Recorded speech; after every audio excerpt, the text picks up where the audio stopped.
అప్పుల బాధలు వెంటాడుతున్నాయా? అయితే 6 JVR వారి జాతిరత్నాలు ధరించండి. హాయ్, వెల్కమ్ టు మనం టీవీ. నేను మీ మనోజ్. నారాయణ స్కూల్లో ఒక హెడ్ మాస్టర్ ఉగ్ర రూపం దాల్చింది.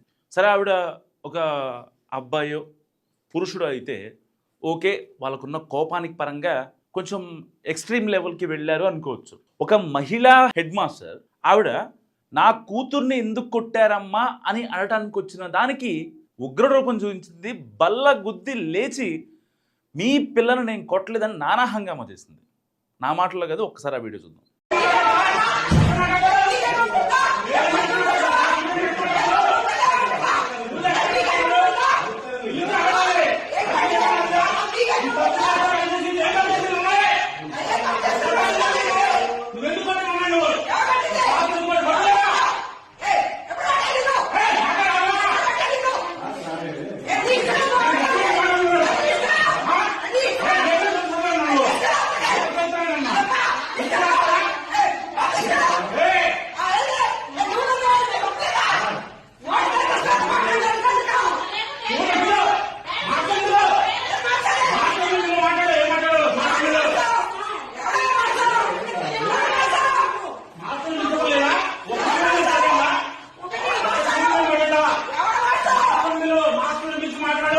చూసారు కదా ఎంత రెచ్చిపోయిందో ఆ హెడ్ మాస్టర్.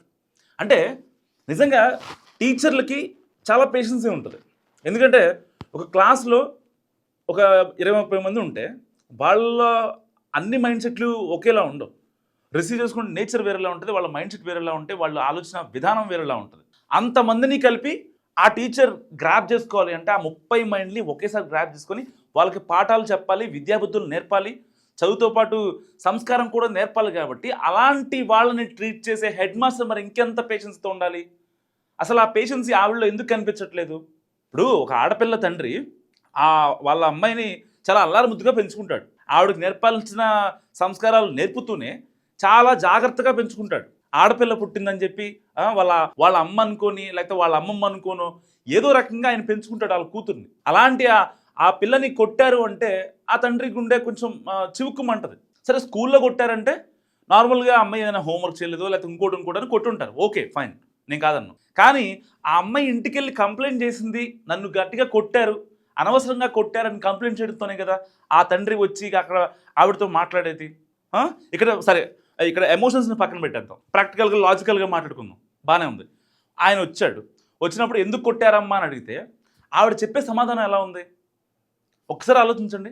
ఈ ప్రైవేటు స్కూల్ యాజమాన్యాలు ఎవరి డబ్బులతో బతుకుతున్నాయి? ఇలాంటి తల్లిదండ్రులు వాళ్ళు కష్టపడి రేయింబవళ్ళు ఎంతో శ్రమ కోర్చి వాళ్ళ పిల్లల చదువుల కోసం నానా ఇబ్బందులు పడి అప్పులు తెచ్చి మెళ్ళో మంగళసూత్రాలు బ్యాంకుల్లో పెట్టి వీళ్ళకి ఫీజులు కడుతూ ఉంటారు.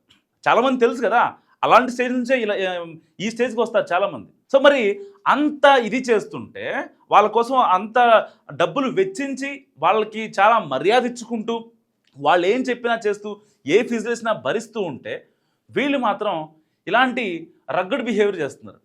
అంటే వీళ్ళకి డబ్బులు ఇచ్చేది మనమే, మళ్ళీ వాళ్ళు ఉల్టా మన మీద అరవాలా? అంటే వీళ్ళ వే ఆఫ్ బిహేవియర్ ఏంటి ఇక్కడ నాకు అర్థం కాని విషయం. అంటే తల్లిదండ్రులు పిల్లోళ్ళు ఎలా చదువుతున్నారో అడగాల్సిన అవసరం లేదు, మా పిల్లల్ని ఎందుకు కొట్టారమ్మా అని ఆయన అంత ఇదిగా మాట్లాడుతుంటే మళ్ళీ ఆ పిల్ల మీద కూడా ఆవిడ సీరియస్, హెడ్ మాస్టర్ సీరియస్ అవుతుంది. నేను నిన్ను కొట్టానా అని చెప్పి. అంటే ఎటుపోతుంది లోకం నాకు అర్థం కాదు. కేవలం ఇలాంటి వాళ్ళని పెట్టి లక్షలు ఫీజులు దోపిడీ కోసం మాత్రమే ఆలోచిస్తారు తప్ప వాళ్ళ పరిస్థితి ఏంటి, పిల్లల మానసిక పరిస్థితి ఏంటి? ఒక ఆడపిల్ల, అమ్మాయి 9th క్లాస్ అనుకుంటున్నా, నాకు తెలిసి 9th క్లాస్ 10th క్లాస్, అమ్మాయి ఎంత బాధపడితే ఇంటికి వెళ్ళి చెప్పి వాళ్ళ నాన్న తీసుకొని వచ్చిన స్కూల్కి, ఆ అమ్మాయికి తెలియదా రేపొద్దున మళ్ళీ ఇబ్బంది పెడతారని? కానీ ఎన్నో రోజులుగా ఇబ్బంది పడితేనే కదా. ఎందుకు టార్గెట్ చేసి పిల్లల్ని ఇబ్బంది పెట్టాల్సిన అవసరం ఏముంటుంది ఇక్కడ? ఒకసారి ఆలోచించండి. నిజంగా చాలా చోట్ల ఇలాంటి ఇన్సిడెంట్ చాలా జరుగుతూ ఉంటాయి, కానీ ఏ ఒక్కటి కూడా బయటికి రాదు. ఎందుకంటే చిన్నపిల్లలు పాపం వాళ్ళకి ఏం తెలీదు. మళ్ళీ రేపొద్దున మా ఇంటికి వెళ్ళి కంప్లైంట్ చేస్తే మా మేడం కానీ మా సార్ కానీ మళ్ళీ నన్నే తిడతారని చెప్పి ఒక ఇదిలో, ఆ భయంలో చాలామంది పిల్లలు బయటకు చెప్పడం ఒప్పుకోరు. ఈవెన్ చిన్నప్పుడు నేను కూడా చెప్పేవాడిని కాదు. ఒకరి మీద కంప్లైంట్ చేస్తే మళ్ళీ వాళ్ళు మనల్నే ఇచ్చేస్తారు రేపొద్దున అని చెప్పి నేను చెప్పేవాడిని కాదు. ఇలాంటి నేచర్ చిన్నపిల్లల్లో సహజంగా ఉంటుంది. దాన్ని ఆసరాగా తీసుకుని అంత రగ్గడ్గా వాళ్ళ ఫ్యూచర్ కోసం ఒక దెబ్బ పడాల్సిన ఇదిలో తప్పేం లేదు.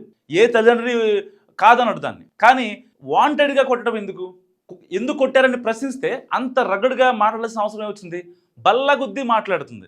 ఆవిడకి శాలరీ ఇచ్చేది నారాయణ యాజమాన్యం ఈవిడ బల్లగుద్దడానికా, లేకపోతే పిల్లల్ని ప్యాంపర్ చేయడానికా? అసలు ఆ అమ్మాయి అంత ఎక్స్ట్రీమ్ అవ్వడానికి రీజన్ ఏంటి? నాకు మస్తుగా కామెంట్ చేయండి.